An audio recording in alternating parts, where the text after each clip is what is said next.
Principal sir, Upadhyay sir और आज के मुख्य अतिथि के रूप में विराजमान कमलेश भैया, श्री सुरेंद्र सर और हम लोगों के कार्यक्रम की अध्यक्षता कर रहे बड़ी भाई श्री योगेश त्रिपाठी सर। सर तो अध्यक्ष पहले सर हम लोगों के अभिभावक हैं, मैंने तो पहले कह दिया सर संचालन कर रहे जी। आज कमलेश भैया के स्थानांतरण या विदाई समारोह है। भैया के साथ बहुत कम समय बिताने को मिला, परंतु जब मैं यहाँ आया ज्वाइन किया तो ढेर सारे बड़े भाइयों का स्नेह मिला। उनमें कमलेश भैया का भी स्नेह बहुत बड़ा था, क्योंकि कमलेश भैया पढ़ाते थे हिंदी और मैं हिंदी से ही हिंदी के लिए नियुक्त हुआ। तो मुझे ये लगा कि हिंदी जो पढ़ाता है पहले मैं उस व्यक्ति से मिलूं, उनको देखूं। तो कमलेश भैया से मैंने पूछा भैया किस तरह से पढ़ाते हैं, तो भैया का जो स्नेह मिला बड़े भाई के रूप में वो बड़ा अच्छा लगा। मुझे लगा ये आदमी हृदय से बड़े अच्छे और बड़े सरल स्वभाव वाले हैं, बिल्कुल इंटेलिजेंट मैन, बिल्कुल जेंटल आदमी, मुस्कुराहट हमेशा चेहरे पे बनी रहती है। मैंने कहा सहज भाव से जिस तरह से मुस्कुराते हैं भैया बड़े अच्छे हैं, मुझे इनके साथ जुड़ा रहना चाहिए हमेशा। तो भैया के साथ मैं जुड़ा रहता था और एक तरह से कमलेश भैया को मैं साहित्यिक गुरु के रूप में भी देखता था।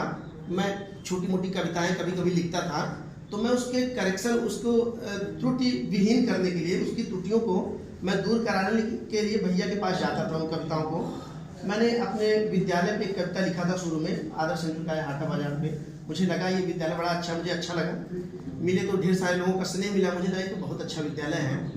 तो नहीं, बिल्कुल वो तो बात की बात है, वो बात की बात है। सबसे पहले आपका कार्य क्षेत्र मायने रखता है, आप किस कार्य क्षेत्र में है, वहाँ का माहौल कैसा, वातावरण कैसा है। तो जी ये भी एक प्रेम है, अभी मैं बता रहा हूँ उसमें, ये प्रेम की बात है।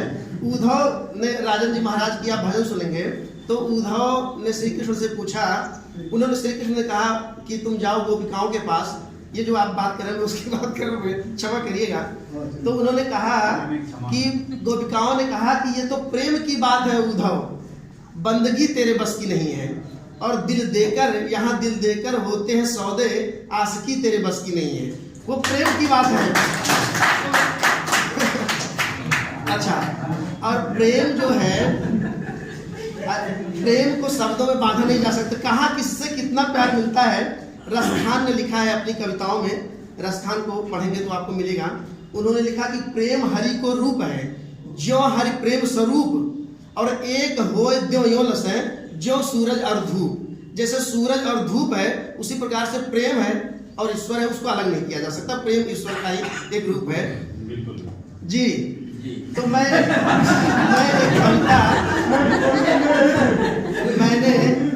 मैंने जो कविता लिखा विद्यालय के ऊपर, मैंने लिखा था कविता, तो मुझे विस्मरण हो गई चूंकि जब शुरू में मैंने ज्वाइन किया था तभी लिखा था। हाँ, मैंने लिखा था, काश मैं शिवपुर का आदर्श सेंटर कॉलेज हाटा होता, रहता मैं सदा गौरवान्वित होकर, इसमें न तनिक हाटा हो, इसमें ना मेरा घाटा होता, काश मैं शिवपुर का आदर्श सेंटर कॉलेज हाटा होता। ढेर सारी पंक्तियां थी, वो मुझे विस्मरण हो गई हैं। मैंने इस कविता को लिखा तो मैंने भैया से करेक्शन करा। मैंने कहा भैया जरा देखिए इसमें कुछ त्रुटि तो नहीं है। भैया ने जो शब्द मैंने कहीं से चुराए थे उन शब्दों को भैया ने तुरंत पकड़ लिया कि आपने वहां से ये शब्द डाले हैं। आपीड नामक एक शब्द मैंने डाला था, पवन दूतिका से था वो शब्द, पवन दूतिका लिखा था जोधेश्वर सिंह उपाध्याय हरिहौद ने। तो मैंने आपीड नामक शब्द वहां से चुराया था। भैया ने कहा अच्छा उसको आपने यहाँ से पकड़ा। मैंने कहा हाँ भैया ये। तो भैया विद्वान भी थे, है भी है। जब तक हम लोग मध्य थे, अब वहां जाने के बाद भैया कैसे ये तो मैं नहीं देख रहा हूँ, लेकिन जब तक हम लोगों के मध्य थे तब तक भैया की विद्वता से हम जी। तो कुछ ना कुछ तो जरूर रहता है, ऐसे ही नहीं कोई किसी से जुड़ता है।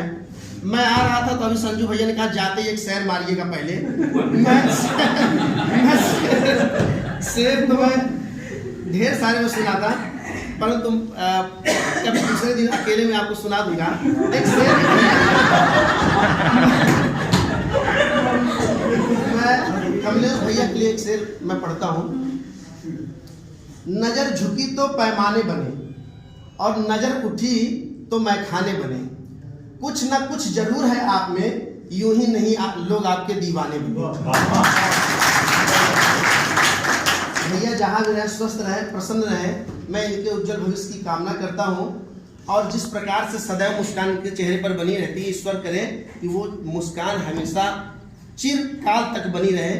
इन्हीं शब्दों के साथ मैं अपनी वाणी को विराम देता हूँ।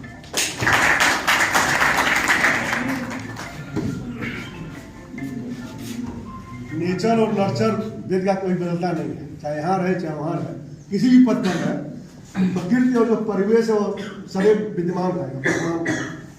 वहाँ भी विद्वान है, वहाँ विद्वता दिखाएगी बनी। अब लड़ी श्री से अनुरोध है कि आशीर्वचन से हम लोगों को सिंचित करें।